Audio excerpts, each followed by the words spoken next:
معزز سامعین کرام، آپ سن رہے ہیں دیار اردو چینل پر اسماء اعجاز کی کتاب لگن۔ تمہاری کہانی بہت دردناک ہے، عالیہ بیگم ہولے سے بولیں۔ بیگم صاحبہ، میٹرک کے بعد میں نے پڑھائی ترک کر دی تھی۔ آپ کے ہاں باعزت ٹھکانہ ملنے کے بعد میں نے کسی اور نوکری کی ضرورت ہی محسوس نہ کی۔ آپ سے اب میری ایک ہی درخواست ہے۔ وہ کیا؟ جو کچھ میں نے آپ کے گوش گزار کیا ہے اسے اپنی ذات تک ہی محدود رکھیں۔ میں نہیں چاہتا کہ اس کی بھنک مومی کے کانوں تک جا پہنچے، مگر وہ اپنے والد کی جائیداد کی حصے دار ہے۔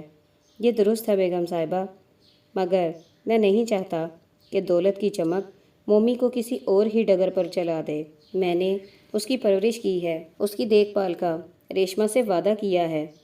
میں روزے قیامت کو اس کے سامنے شرمسار نہیں ہونا چاہتا۔ اس کی شادی کسی اچھی جگہ کرنے کے بعد میں اپنے فرض سے سبکدوش ہو جاؤں گا۔ ہاں، البتہ اگر اس کے درخشاں مستقبل کی خاطر مجھے اپنے تمام حالات بیان کرنے پڑے تو کوئی تردد نہیں کروں گا۔ عالیہ بیگم نے ہولے سے اس بات میں سر ہلا دیا اور گہری سوچ میں ڈوب گئیں۔ صابر نے ناشتے کے برتن ٹرے میں رکھے اور باہر نکل گیا۔ ارے بیگم، فریدو نے کمرے میں ٹہلتے ٹہلتے آواز دی۔ ان کے ہاتھ میں ایک خط پکڑا ہوا تھا۔ آ رہی ہوں، کسی دور افتادہ مقام سے عالیہ بیگم کی آواز آئی، اور پھر چند لمحوں بعد وہ کمرے میں آن دھمکی۔ فرمائیے۔ عالیہ بیگم نے سوالیہ نگاہوں سے شوہر کی طرف دیکھا۔ بیٹھ جائیے، فریدو نے ایک کرسی کی طرف اشارہ کرتے ہوئے اسی لہجے میں کہا، اور خود بھی دوسری کرسی پر بیٹھ گئے۔ خیریت تو ہے نا؟ عالیہ بیگم کی نگاہیں خط پر مرکوز ہو گئیں۔ ہاں ہاں، سب ٹھیک ہے۔ فریدو دھیرے سے مسکرائے۔ وسیم کی امی کا خط آیا ہے۔ اچھا، کیا لکھا ہے؟ بس خیر خیریت دریافت کی ہے، وسیم کی طرف سے اس کی دیکھ بھال کرنے کا شکریہ ادا کیا ہے، وغیرہ وغیرہ۔ یہ تو ایسی کوئی بات نہ ہوئی جس کی خاطر مجھے یوں آواز بلند چیخ چیخ کر بلایا جا رہا تھا۔ آپ شاید کچھ چھپانے کی کوشش کر رہے ہیں اور وسیم کے لیے شبنم کے رشتے کی درخواست کی ہے۔ عالیہ بیگم نے چونک کر شوہر کی طرف دیکھا اور قدرے سیدھی ہو کر بیٹھ گئیں۔ رشتہ برا نہیں، فریدو نے اپنا خیال ظاہر کیا۔ اتنا اچھا بھی نہیں، عالیہ بیگم نے برا سا منہ بنایا۔ وہ کیسے؟ ہماری بچی وہاں خوش نہیں رہ سکے گی۔ تمہارا خدشہ بے بنیاد ہے۔ لڑکا شریف ہے، انتہائی ہونہار اور اچھا تعلیم یافتہ ہے، برسر روزگار بھی ہے۔ اس کے علاوہ ہمیں اور کیا چاہیے؟ 500 روپے ماہوار اس کی تنخواہ مقرر ہوئی ہے۔ اتنی قلیل رقم میں بھلا ہماری بیٹی کیوں کر خوش رہ سکے گی؟ بیگم، جب ہماری شادی ہوئی تھی تو میری آمدنی میں گزر بسر بھی مشکل ہوتی تھی، مگر وقت کے ساتھ ساتھ حالات بدلتے گئے۔ لڑکی کے نصیب اچھے ہونے چاہیے، فریدو نے بیوی کو سمجھایا۔ کاروبار کی بات اور ہے۔ عالیہ بیگم اپنی ہی ضد پر قائم رہیں۔ جتنی محنت کی اتنا ہی پھل پایا، مگر ملازمت میں یہ بات نہیں۔ محنت کریں یا نہ کریں، وہی لگی لگائی ماہانہ تنخواہ ملے گی، اور پھر انتظار کرتے رہیں کہ 1 سال گزرے تو ترقی ہو۔ نہ بابا نہ، میں تو اس رشتے کے لیے راضی نہیں۔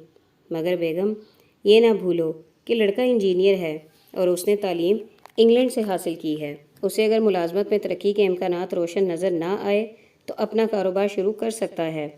ان کے گھریلو حالات اس قابل نہیں کہ کاروبار کے لیے اتنا اثاثہ فراہم کر سکے۔ یاد رکھو بیگم، تم ایک اچھا موقع کھو رہی ہو۔ اس وقت ہم بآسانی شبنم کے فرض سے سبکدوش ہو سکتے ہیں۔ ہماری بیٹی ہم پر ایسی کوئی بھاری بھی نہیں، تو کیا تمہیں اس سے اچھا لڑکا ملنے کی امید ہے؟ اس سے بہتر رشتے تو ہم پہلے ہی مسترد کر چکے ہیں۔ ابھی سیٹھ خورشید اپنے بیٹے کے لیے شبنم کو حاصل کرنا چاہتے ہیں۔ وہ رشتہ کیا برا ہے؟ دولت کے لحاظ سے بہت اچھا ہے، مگر لڑکے کی ذاتی قابلیت کی بنا پر بالکل بھی موزوں نہیں۔ لڑکا عیاش ہے، اس سے زیادہ میں کچھ نہیں کہہ سکتا۔ شادی کے بعد سبھی لڑکے ٹھیک ہو جایا کرتے ہیں۔ عالیہ بیگم نے دلیل پیش کی۔ وہ درست ہونے کی حدود سے تجاوز کر چکا ہے۔ وہم ہے آپ کا، لڑکی سمجھدار ہو تو سب کچھ کر سکتی ہے۔ عالیہ بیگم تن کر بولیں، مجھے اپنی شبنم پر مکمل اعتماد ہے۔ وہ اس قسم کی مشکلات پر قابو پانے کی صلاحیت رکھتی ہے۔ تو پھر وسیم کے بارے میں کیا کہوں؟ فریدو بے دلی سے بولے۔ انکار اور کیا؟ اچھی طرح سوچ لو بیگم، جلد بازی اچھی نہیں۔ اس معاملے پر چند روز اور غور کر لو۔ میرا جو فیصلہ آج ہے وہی 4 دن بعد ہوگا۔ عالیہ بیگم اٹھتے ہوئے بولیں، میں نے اچھی طرح سوچ لیا ہے، میری بچی کی شادی اتنے ہلکے گھر میں نہیں ہوگی۔ میں سچ کہہ رہا ہوں بیگم، تم پچھتاؤ گی۔ اگر آپ کو وسیم اتنا ہی پسند ہے تو ہاں کر دیجئے، مگر میرے جیتے جی اس سے شبنم کی شادی نہیں ہو سکے گی۔ عالیہ بیگم تلخی سے بولیں، اور پیشتر اس کے فریدوں کچھ کہتے وہ کمرے سے باہر نکل گئیں۔ فریدوں نے مایوسی سے سر ہلایا اور بے دلی سے کئی بار پڑھا ہوا خط ایک بار پھر پڑھنے لگے۔ بابا، کل میں انٹرویو کے لیے جا رہی ہوں، خدا نے چاہا تو ہماری امیدوں کا ایک نیا سورج طلوع ہوگا۔ مومی نے صابر کے گلے میں باہیں ڈالتے ہوئے کہا۔ وہ امتحانات سے فارغ ہو چکی تھی۔ بیٹی، تیری خوشی میری خوشی، مگر میری یہ خواہش ہے، صابر نے پیار سے اس کے سر پر ہاتھ پھیرتے ہوئے کہا۔ وہ کیا بابا؟ کہ تو اپنے گھر کی ہو جائے۔ بابا، مومی اٹھلا کر بولی، مجھے اپنی خدمت کا کچھ موقع تو دیں۔ تمام عمر آپ نے محنت کرنے میں گزار دی، اب آپ کے آرام کا وقت آیا ہے اور مجھے چلتا کر رہے ہیں۔ بیٹیاں پرایا دھن ہوتی ہیں، جتنی جلدی اپنے گھر کی ہو جائیں اتنا ہی بہتر ہوتا ہے۔ نہیں بابا، جب تک میں بڑے لوگوں سے آنکھوں میں آنکھیں ڈال کر بات کرنے کے قابل نہیں ہو جاتی، شادی نہیں کروں گی۔ بیٹی، بے جا ضد اچھی نہیں ہوتی، صابر نے سمجھانا چاہا۔ بابا، یہ ضد نہیں، منزل کے حصول کی آرزو ہے، مگر تجھے نوکری کی بھلا کیا ضرورت ہے؟ صابر نے کچھ سوچتے ہوئے پوچھا۔ مومی بے ساختہ ہنس دی، اس کے موتیوں جیسے شفاف دانت چمکنے لگے۔ واہ بابا، نوکری کے بغیر بھلا میں اپنی منزل کیوں کر پا سکتی ہوں؟ بیٹی، تمہارا اپنا اتنا کچھ ہے، نوکری کے بغیر بھی اپنے ارادے کی تکمیل کر سکتی ہو۔ صابر روانی میں کہتا چلا گیا۔ فکرہ مکمل کرنے پر اسے احساس ہوا کہ جو اسے نہیں کہنا چاہیے تھا، نادانستگی میں وہ اس کی زبان سے نکل گیا تھا۔ میں کچھ سمجھی نہیں بابا۔ مومی چونک کر صابر کی طرف دیکھنے لگی۔ میرا مطلب یہ ہے بیٹی کہ تم خدا کے فضل سے اچھی تعلیم حاصل کر چکی ہو۔ صابر سنبھل کر بات بدلتے ہوئے بولا، اتنی تعلیم کے بعد تو انسان خود بخود بلند مقام حاصل کر لیتا ہے۔ بابا، آپ ابھی تک پرانی ہی راہوں پر بھٹک رہے ہیں۔ مومی ہنس دی۔ آج کل تعلیم کے ساتھ ساتھ جب تک جیب نوٹوں سے لدی ہوئی نہ ہو، لوگ عزت کی نگاہ سے نہیں دیکھتے۔ مگر بیٹی، جوان لڑکی کے لیے ملازمت کو میں کچھ مناسب نہیں سمجھتا، خاص طور پر آج کل کے پرآشوب زمانے میں۔ تو یوں کہیں نا کہ آپ کو اپنی مومی پر اعتماد نہیں؟ مومی روٹتے ہوئے بولی۔ نہیں نہیں نہیں بیٹی، ایسا نہ کہو۔ صابر نے بے اختیار اسے گلے لگا لیا۔ اگر میں تیری عادات سے واقف نہ ہوتا تو بھلا کیوں کر لڑکوں کے کالج میں پڑھنے کی اجازت دے سکتا تھا؟ تو پھر آپ کیوں ہچکچا رہے ہیں؟ نوکری میں انسان کو اکثر اوقات اپنے ضمیر کے خلاف بھی بہت سے کام کرنے پڑتے ہیں۔ صابر متفکر انداز میں بولا۔ بابا، مومی اپنی عزت کی حفاظت کرنا بہت اچھی طرح جانتی ہے۔ مومی سنجیدہ ہو گئی۔ بے فکر رہیں، میں ایسی نوکری کو حقارت سے ٹھکرا دوں گی جو مجھے ضمیر فروشی پر مجبور کرے۔ بیٹی، بہرحال مجھے خوف سا محسوس ہوتا ہے۔ آپ تو خام خواہ میں گھبرا رہے ہیں بابا۔ اگر آپ نے مجھے پہلے قدم پر ہی حوصلہ عطا نہ کیا، میری ہمت نہ بندھائی، تو میں تنے تنہا کیوں کر اپنی منزل تک پہنچ پاؤں گی۔ صابر تھوڑی دیر تک سوچتا رہا، پھر اس کے سر پر شفقت سے ہاتھ رکھتا ہوا بولا، بیٹی، میں تمہارے ساتھ ہوں، میں تمہاری منزل کے راستے کی رکاوٹ نہیں بنوں گا۔ تم ہر قدم پر مجھے اپنے ساتھ پاؤ گی۔ اپنا اچھا برا تم خود سوچ سکتی ہو۔ تم جو ارادہ کر چکی ہو، اللہ کا نام لے کر اس پر عمل شروع کر دو۔ اللہ تمہارا نگہبان ہو۔ اوہ بابا، آپ کتنے اچھے ہیں۔ مومی بے اختیار صابر سے لپٹ گئی اور صابر کی آنکھیں آبگوں ہو گئیں۔ بھولی بسری باتیں جو اسے یاد آ گئی تھیں، اسے یوں لگ رہا تھا جیسے مومی کے روپ میں ریشمہ زمین پر اتر آئی ہو۔ سیٹھ فرید احمد، کمرہ نمبر 15، ہوٹل پیراڈائز۔ مومی نے کاغذ کے پرزے پر نگاہ ڈالی اور 15 نمبر کمرے کی طرف قدم بڑھا دیے۔ مطلوبہ کمرہ ہوٹل کی دوسری منزل پر تھا۔ ہوٹل پیراڈائز شہر کے اچھے ہوٹلوں میں شمار ہوتا تھا۔ سیٹھ فرید احمد انٹرویو کے سلسلے میں چند یوم سے یہیں پر مقیم تھے۔ مومی کے قدم رک گئے۔ دروازے پر جلی حروف میں 15 لکھا ہوا تھا۔ اس نے قدرے توقف کیا، اپنے لباس پر تنقیدی نگاہ ڈالی، ایک دو جگہ سے سلوٹیں درست کیں اور دھڑکتے دل سے آہستہ سے دروازے پر دستک دی۔ اس وقت شام کے 5 بج رہے تھے اور یہی وقت انٹرویو کے لیے دیا گیا تھا۔ تشریف لے آئیے۔ کمرے سے بھاری بھرکم آواز آئی۔ مومی نے دستی رومال سے پیشانی پر ابھرنے والے پسینے کے قطرے خشک کیے اور آہستہ سے دروازہ کھول کر اندر داخل ہو گئی۔ خود کار دروازہ پھر بند ہو چکا تھا۔ کمرہ بڑی نفاست سے سجایا ہوا تھا۔ وسط میں 2 صوفہ سیٹ بڑے کرینے سے رکھے تھے۔ ایک طرف لکھنے کی میز پڑی تھی، اس پر فون رکھا تھا۔ صوفوں کے درمیان ایک بڑی میز پڑی تھی، اس پر چند چیزوں کے علاوہ ایک بوتل جو نصف کے قریب خالی تھی، ایک گلاس جو بھرا ہوا تھا اور ایک پلیٹ میں برف کے ٹکڑے پڑے تھے۔ ایک صوفے میں 40-45 سالہ باروب شخص دھسا ہوا دروازے کی طرف دیکھ رہا تھا۔ مومی نے اندر داخل ہوتے ہی ایک نظر میں ہر شے کا جائزہ لے لیا۔ اجنبی ماحول میں ایک غیر مرد کے ساتھ وہ متذبذب سی ہو کر کچھ سوچنے لگی۔ آئیے آئیے، تشریف لے آئیے۔ اسے رکتے دیکھ کر وہ شخص سیدھا ہو کر بیٹھتے ہوئے مہذب انداز میں بولا۔ مومی پر نگاہ پڑتے ہی اس کی آنکھوں میں عجیب سی چمک پیدا ہو چکی تھی۔ آداب۔ مومی ہاتھ اٹھا کر پیشانی تک لے گئی۔ میں سیٹھ فرید احمد سے ملنا چاہتی ہوں۔ فرید احمد میں ہی ہوں، مسکراتے ہوئے بولا۔ تشریف رکھیے۔ شکریہ۔ مومی دوسرے صوفے پر بیٹھتے ہوئے بولی۔ میرا نام میمونہ ہے اور میں انٹرویو کے لیے حاضر ہوئی ہوں۔ اوہ اچھا۔ سیٹھ فرید احمد نے ہونٹوں کا دائرہ بنایا اور ایسی نظروں سے مومی کا جائزہ لینے لگا جیسے صیاد اپنے شکار کو دیکھتا ہے۔ کہاں کی رہنے والی ہیں آپ؟ قدرے توقف کے بعد سیٹھ فرید احمد گلاس کے مشروب کی چسکی لیتا ہوا بولا۔ اسی شہر میں رہتی ہوں۔ تعلیم؟ BA کا امتحان دیا ہے۔ کیا پاس ہونے کی امید ہے؟ جی ہاں، امید تو بہت ہے۔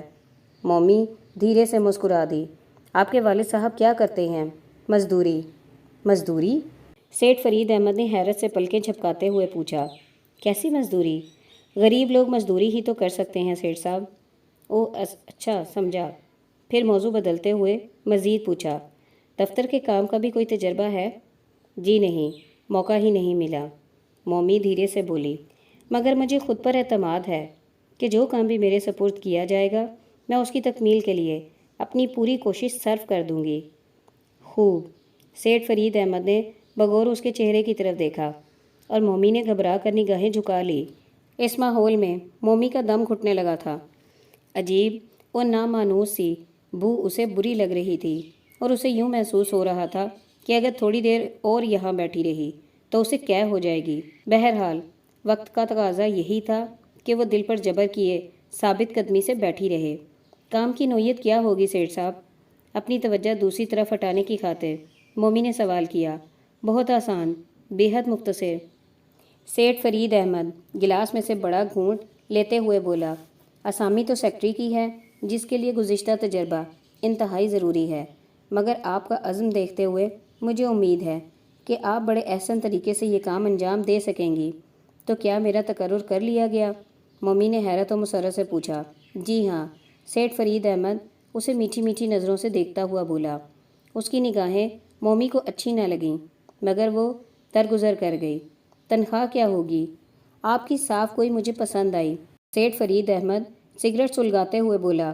شروع میں آپ کو 400 روپے ماہوار دیے جائیں گے، مزید ترقی کا انحصار آپ کے کام پر ہوگا۔ مجھے منظور ہے۔ مومی دلی مسرت چھپائے ہوئے بولی۔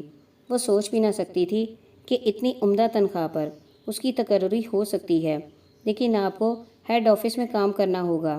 ہماری فرم کا ہیڈ آفس شکارپور میں ہے۔ سیٹھ فرید احمد نے ایک کٹھن شرط عائد کر دی۔ مومی کچھ سوچ میں پڑ گئی۔ متفکر ہونے کی چندہ ضرورت نہیں۔ اسے متذبذب دیکھ کر سیٹھ فرید احمد جلدی سے بولا۔ آپ کے قیام و طعام کا بندوبست فرم کی طرف سے ہوگا۔ مجھے امید ہے آپ جیسی شخصیت کی سمارٹ لڑکی بہت جلد ترقی کر جائے گی۔ میں آپ کی ممنون ہوں، مگر شہر سے باہر جانے کے لیے مجھے اپنے باپ سے مشورہ کرنا ہوگا۔ بہت شوق سے۔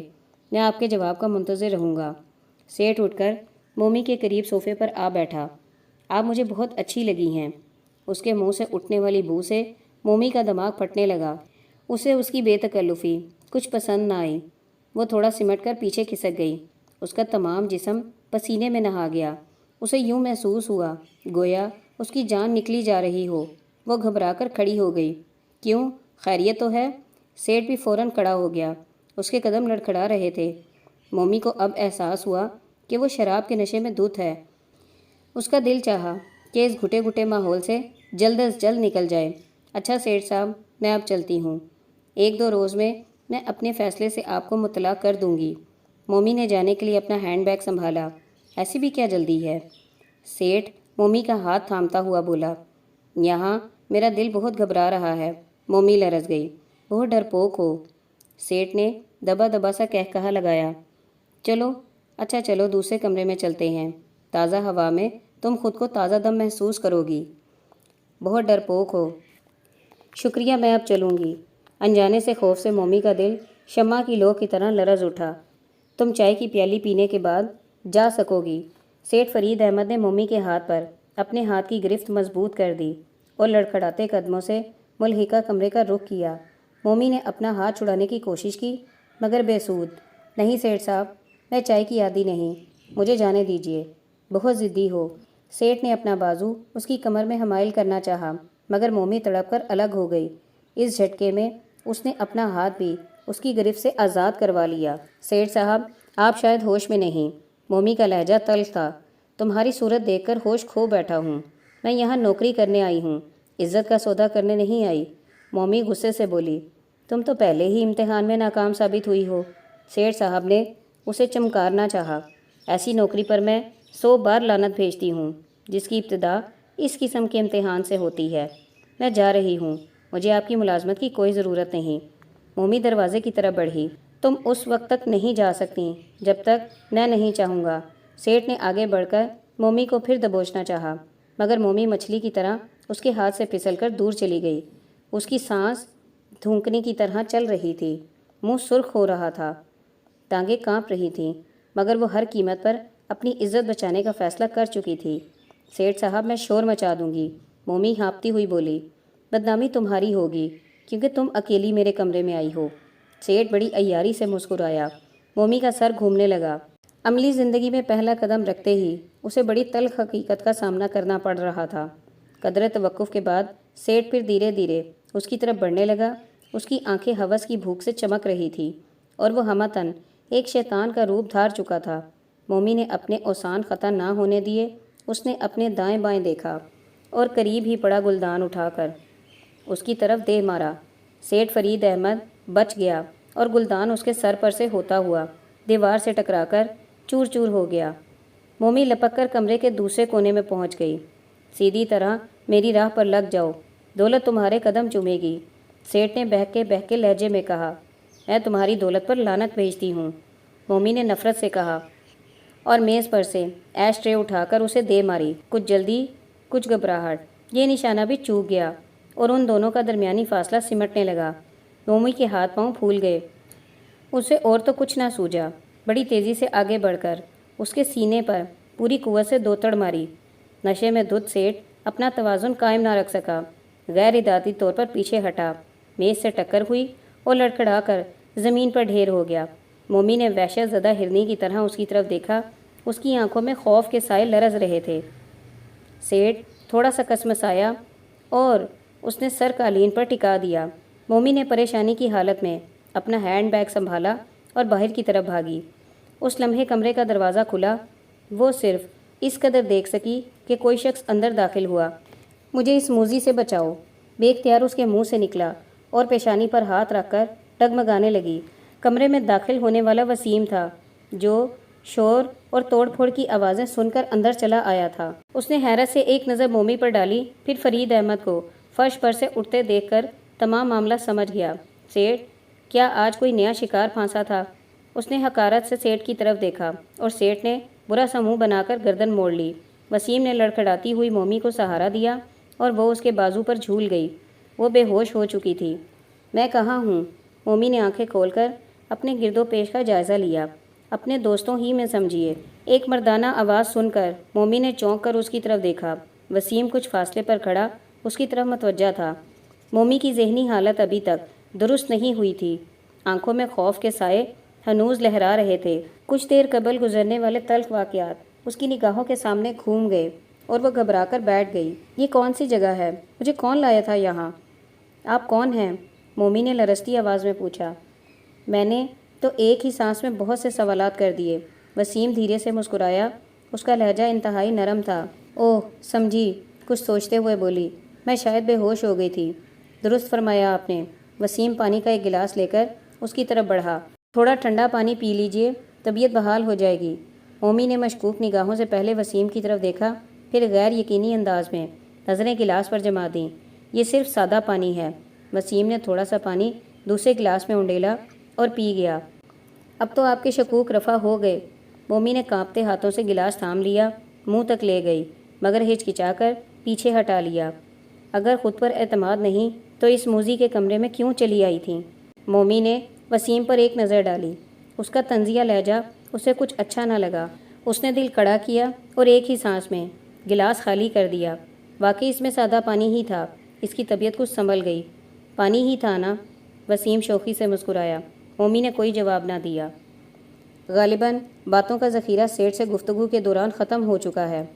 آخر آپ چاہتے کیا ہیں؟ مومی لرزتی آواز میں بولی۔ کیا آپ جلدی سے ٹھیک ہو جائیں؟ وسیم لطف لیتے ہوئے بولا۔ اس نے چشمے زدن میں اسے تنگ کرنے کا پروگرام بنا لیا تھا۔ وہ اسے بہت ہی اچھی لگ رہی تھی۔ میں اب بہتر ہوں۔ یہ تو بہت خوشی کی بات ہے۔ میں ابھی تک آپ کو نہیں سمجھ سکی۔ مومی نے متجسس نگاہوں سے اس کی طرف دیکھا۔ غریب لوگوں کو بھلا کون سمجھ پاتا ہے صاحب؟ وسیم اس کے بالمقابل ایک کرسی پر بیٹھتا ہوا بولا۔ آپ تو غالباً بڑے بڑے لوگوں کو سمجھنے کی کوشش کرتی ہوں گی۔ آپ میری بے بسی کا مذاق اڑا رہے ہیں۔ حقیقت عرض کر رہا ہوں، مجھے اتنا کمزور بھی نہ سمجھیے۔ کسی انجانے سے خوف سے مومی کا دل لرز اٹھا۔ اس کا اظہار تو کچھ دیر پہلے آپ کر چکی ہیں۔ میں آپ کو ایک مہذب انسان سمجھی تھی، تو کیا اتنی جلد میرے متعلق اپنی رائے بدل لی؟ آپ بدتمیز ہیں۔ شکریہ۔ وسیم کی آنکھوں میں شوخی جھلک رہی تھی۔ میں اب چلوں گی۔ مومی بھنا اٹھی۔ بسر و چشم، اگر آپ کی ٹانگیں آپ کے پھول سے جسم کا بوجھ اٹھا سکیں۔ مومی تل ملا کر کھڑی ہو گئی، مگر دوسرے ہی لمحے سر تام کر بیٹھ گئی۔ غالباً ٹانگوں نے اجازت نہیں دی۔ وسیم نے چوٹ کی۔ مومی خاموشی سے ہونٹ چبانے لگی۔ آپ تنہا شیر کے گچھار میں بھلا کیوں گھس گئی تھیں؟ قدرے توقف کے بعد وسیم نے پوچھا۔ مومی نے آنکھیں اٹھا کر اس کی طرف دیکھا۔ آپ کون ہیں بھلا پوچھنے والے؟ وہ تلخی سے بولی۔ آپ ہمدرد ہی سمجھیے۔ وسیم نے سر کو تھوڑا سا خم کیا۔ اسی لیے زخموں پر نمک پاشی کر رہے ہیں؟ نہیں، بلکہ حقیقت جاننے کی کوشش کر رہا ہوں تاکہ میری کمزوری سے فائدہ اٹھا سکیں۔ مگر آپ تو غالباً بہت ہی مضبوط دل واقع ہوئی ہیں۔ میرا مطلب یہ نہیں تھا۔ تو پھر بتا دیجیے نا۔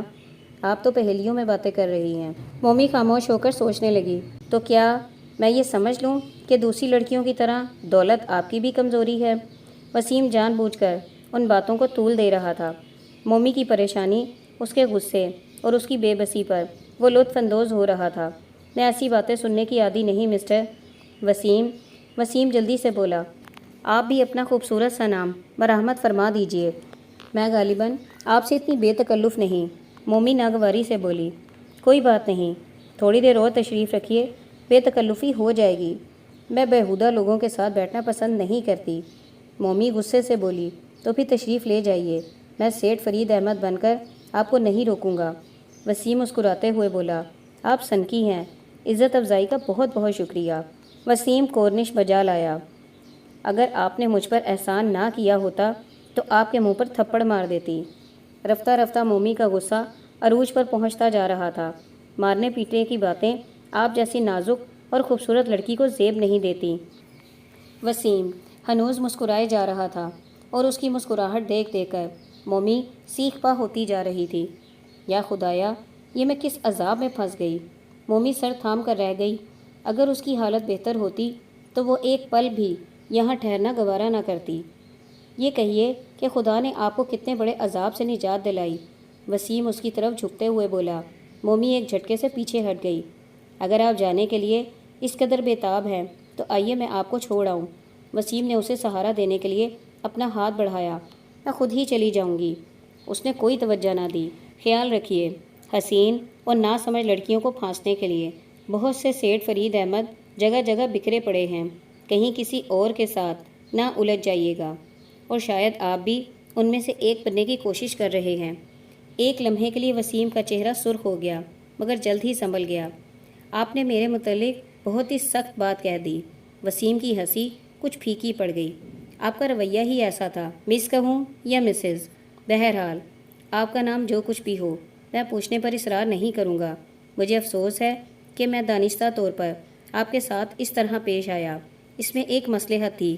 آپ کو جو ذہنی جھٹکا لگا تھا اس کے اثرات کو دور کرنے کے لیے آپ کے جذبات کو برانگیختہ کرنا، آپ کو باتوں میں لگائے رکھنا انتہائی ضروری تھا، کیونکہ خدشہ تھا کہ کہیں آپ کا ذہن مستقل طور پر ان اثرات کو قبول نہ کر لے۔ اس لیے آپ کو میری زبان سے کچھ نازیبا الفاظ بھی سننا پڑے، جس کے لیے میں معافی کا خواستگار ہوں۔ بہرحال میں خوش ہوں کہ میری محنت اکارت نہیں گئی اور آپ مختلف قسم کے جذبات میں ہلکورے لیتی ہوئی ذہنی طور پر ٹھیک ہو گئی ہیں۔ آپ بھی غالباً کسی انٹرویو کے چکر ہی میں اس شخص کے پاس پہنچی ہوں گی۔ یہ ظالم نہ جانے ایسے جھانسے دے کر کتنی لڑکیوں کو برباد کر چکا ہے۔ میں آپ کے حوصلے کی تعریف کرتا ہوں، آپ کی حاضر دماغی کی داد دیتا ہوں کہ آپ نے بے بس ہو کر خود کو اس کی ہوس کا شکار نہ ہونے دیا۔ وسیم کا ایک انوکھا روپ مومی کے سامنے آیا تھا۔ وہ حیرت سے آنکھیں پھاڑے اس کی طرف دیکھنے لگی۔